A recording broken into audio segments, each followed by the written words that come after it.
स्वागत है आप सभी का हमारे YouTube चैनल पर जिसका नाम है सौरभ क्लासेस। आज मैं इतिहासकारों की कड़ी में शम्स-ए शिराज अफीफ को मूल्यांकन लेकर उपस्थित हुआ हूं। तो चलिए बिना समय गंवाए हम अपने इस विषय को प्रारंभ करते हैं। शम्स-ए शिराज अफीफ का मूल्यांकन करें। मध्यकालीन भारतीय इतिहासकारों में शम्स-ए शिराज अफीफ काफ़ी महत्वपूर्ण व्यक्तित्व थे। इन्होंने अपनी कृतियों द्वारा मध्यकाल के, विशेषकर फिरोज शाह तुगलक के काल की विशिष्ट जानकारी अपने ग्रंथों के माध्यम से दी है। इनका मध्यकालीन भारतीय इतिहासकारों में काफ़ी उल्लेखनीय स्थान है। शम्स-ए शिराज अफीफ का जन्म पंजाब के अबूहर नामक स्थान पर सन 1350 ईस्वी में हुआ था। अबूहर के शासक का नाम रन मलभट था, जिसे सुल्तान गयासुद्दीन के छोटे भाई रजब के साथ अपनी पुत्री नेमला के विवाह संबंधों को स्थापित करने के लिए बाध्य किया गया। विवाह के समय गाजी मलिक दीपालपुर का सूबेदार था।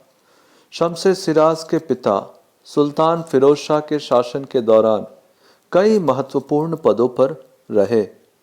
सुल्तान भी उस समय बहुत विश्वास करता था और उसने कई सैनिक अभियानों तथा शिकार अभियानों में उसका साथ दिया था। एक विश्वसनीय अधिकारी होने के नाते शम्स-ए शिराज सुल्तान को तथा दरबारियों को अत्यंत समीपता से परखने का सौभाग्य प्राप्त था। बात करें उनकी कृतियों की, तो उनकी कृतियों में शम्स-ए शिराज अपने युग का एक महान विद्वान था। उसने निम्नांकित उच्च कोटि की कृतियों की रचना की। उसकी प्रमुख कृतियाँ मनाकिब-ए-अलाई, मनाकिब-ए-सुल्तान गयासुद्दीन तुगलक शाह, मनाकिब-ए-सुल्तान मोहम्मद, धिक्र-ए-खरब-ए-दहली आदि थे। लेकिन वह अपने ग्रंथ तारीख़ फिरोज शाही के लिए लोकप्रिय था। उपरोक्त चारों ग्रंथ अब उपलब्ध नहीं हैं, लेकिन तारीख़ फिरोज शाही ने उसे अत्यधिक नाम और प्रसिद्धि दिलवाई। प्रसिद्ध इतिहासकार प्रोफेसर लूनिया उपरोक्त उल्लेखित चारों ग्रंथों के बारे में कहते हैं कि प्रथम 3 ग्रंथ क्रमशः अलाउद्दीन खिलजी, गयासुद्दीन तुगलक तथा मोहम्मद बिन तुगलक के प्रशंसा युक्त स्तुतियां हैं। चौथा ग्रंथ तैमूर के चढ़ाई तथा अभियान के दौरान दिल्ली की बर्बारी से संबंधित है, लेकिन ये चारों ग्रंथ अब हमें उपलब्ध नहीं हैं। शम्स-ए शिराज अफीफ का सर्वाधिक प्रसिद्ध ग्रंथ तारीख़ फिरोज शाही था, जो 15वीं सदी के पहले दशक में लिखी गई थी। यह पूरे 90 अध्याय का था, लेकिन हमें अध्ययन हेतु केवल 5वें हिस्से के 15वें अध्याय प्राप्त हैं तथा शेष खो चुके हैं। इस कृति में अफीफ ने बरनी के आगे का वृत्तांत लिखा है, अर्थात यह बरनी के ग्रंथ का पूरक है, जिसका नाम तारीख़ फिरोज शाही रखा गया। यह फिरोज शाह के शासनकाल से संबंधित है। राजनीतिक घटनाओं के अतिरिक्त लेखक ने समकालीन लोगों के सामाजिक जीवन तथा सांस्कृतिक जीवन का भी चित्रण किया है। चूँकि अफीफ का कार्य पूर्णतया फिरोज शाह के शासन पर आधारित था, अतः उसने उसके उत्तम गुणों और व्यवहार के लिए सुल्तान की दिल खोलकर प्रशंसा की है। उसने कहीं भी सुल्तान के विरुद्ध एक शब्द नहीं लिखा और उसकी सारी कमियां और त्रुटियों को छिपाया। उसने फिरोज को एक अपहरणकर्ता के रूप में नहीं माना।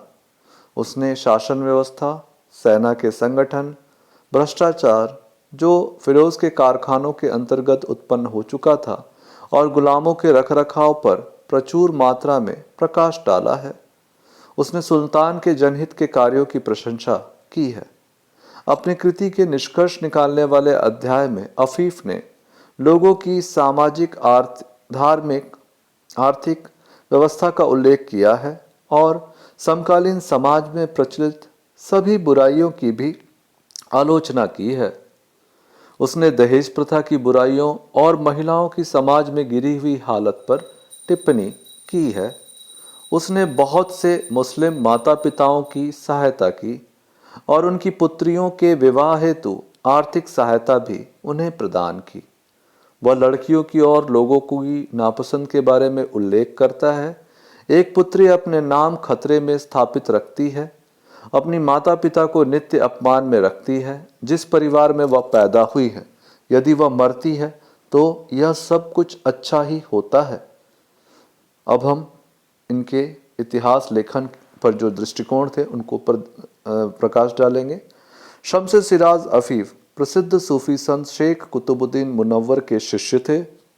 यह सूफी चिश्ती मत का संत था तथा सुल्तान मोहम्मद बिन तुगलक का समकालीन था। सूफी संत से नज़दीकी की वजह से उसके इतिहास लेखन में रहस्यवादिता घर कर गई थी। उसका लेखन एक रहस्यवादी की जीवनी लेखन के समान है। वह सुल्तानों के व्यवहार हेतु रहस्यवाद के परिभाषिकी का उपयोग करता है।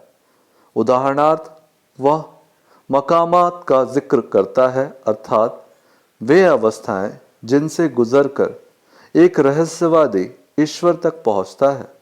समूचा आदर्श यह है कि एक बादशाह को ईश्वर की महानता प्रतिबिंबित करने के लिए अपना हृदय पवित्र करना चाहिए, अपने आत्मस्वार्थ को नीचे से ऊपर उठाकर अधिरोहण की प्रक्रिया अपनानी चाहिए।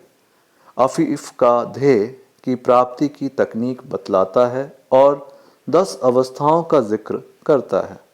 अवैध या अनैतिक कार्य से परहेज, दूसरा है ईश्वर के बनाए सभी प्राणियों के प्रति सहानुभूति और दूसरे के गुनाहों की माफ़ी, तीसरा है न्याय और विवेक का सहारा, चौथा दुष्ट या दुष्टता का सामना करना या उनसे लोहा लेने की तत्परता, पांचवा लोगों का हृदय जीतने हेतु उदारता व दानशीलता का अनुसरण, छठा अधम प्रभावों को डराने का सामर्थ्य, सातवां बुराई को रोकने और अच्छाई को खोजने में सावधानी, आठवां विचारशीलता और योग्यता के द्वारा आदर्श स्थापित करना, नवा दुष्टों पर विजय और 10वां है भविष्य देखने में सतर्कता।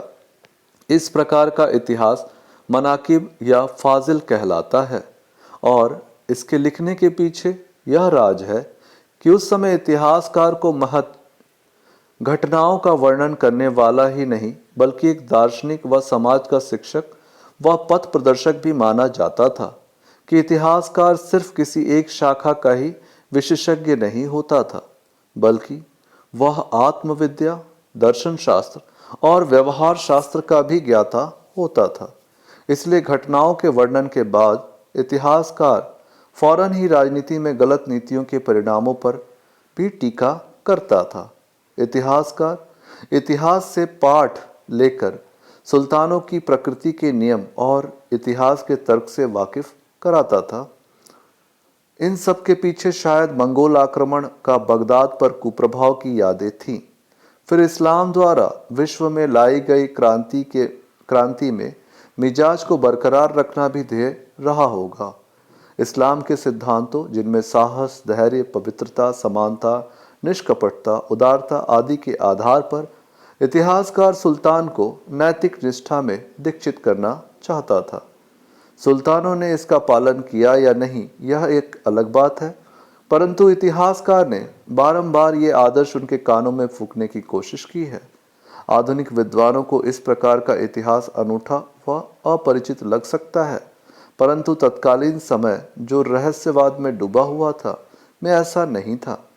इसके अलावे मुसलमानों के उपदेशात्मक इतिहास लेखन के प्रेरक तत्व की समझ शायद हर एक की चाय की प्याली नहीं हो सकती, यह भी विशेषकर उनकी जो सूफीवाद या सूफियों से प्रभावित थे।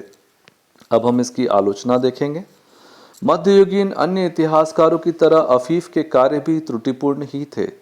वह इस्लाम का कट्टर समर्थक था, इसलिए उसकी घटनाओं का विवरण उसकी धार्मिक रुचियों तथा पूर्वाग्रहों से प्रभावित था।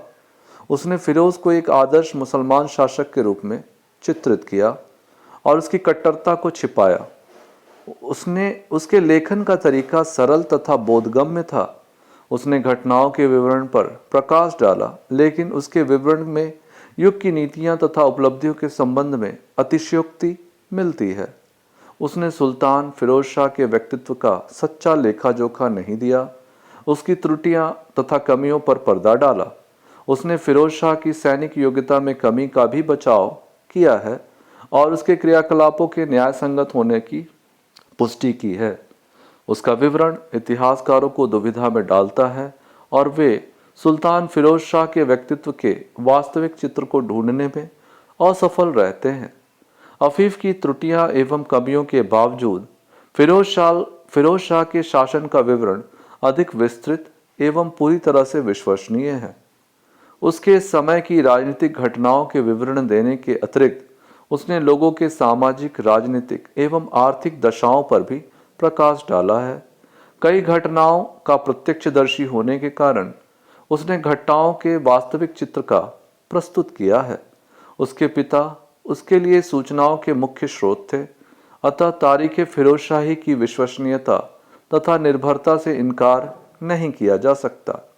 वस्तुतः उसकी कृति तारीख फिरोजशाही समकालीन इतिहास के सबसे महत्वपूर्ण स्रोतों में एक है। मूल्यांकन देखेंगे इसका इवैल्यूएशन। शमसे शिराज अफीफ का इतिहास लेखन हालांकि असंतोष तथा कुंठाओं से प्रभावित नहीं है, फिर भी ऐतिहासिकता तथा वस्तुपरक इतिहास लेखन के दृष्टिकोण से उसमें भी कुछ दोष स्पष्ट उभर आते हैं। चूंकि वह धार्मिक था, अतः उसके विवरणों में धार्मिक प्रभाव स्पष्ट है। वह सुल्तान फिरोज शाह तुगलक एवं उसकी असहिष्णुता धार्मिक दृष्टिकोण को उचित एवं तार्किक ठहराता है और उसे एक आदर्श मुस्लिम सुल्तान के रूप में प्रस्तुत करता है। हालांकि उसका लेखन अभिरुचिपूर्ण एवं सहज है, विस्तृत भी है, किंतु इसका सबसे बड़ा दोष उसकी अतिशयोक्तिपूर्ण भाषा है।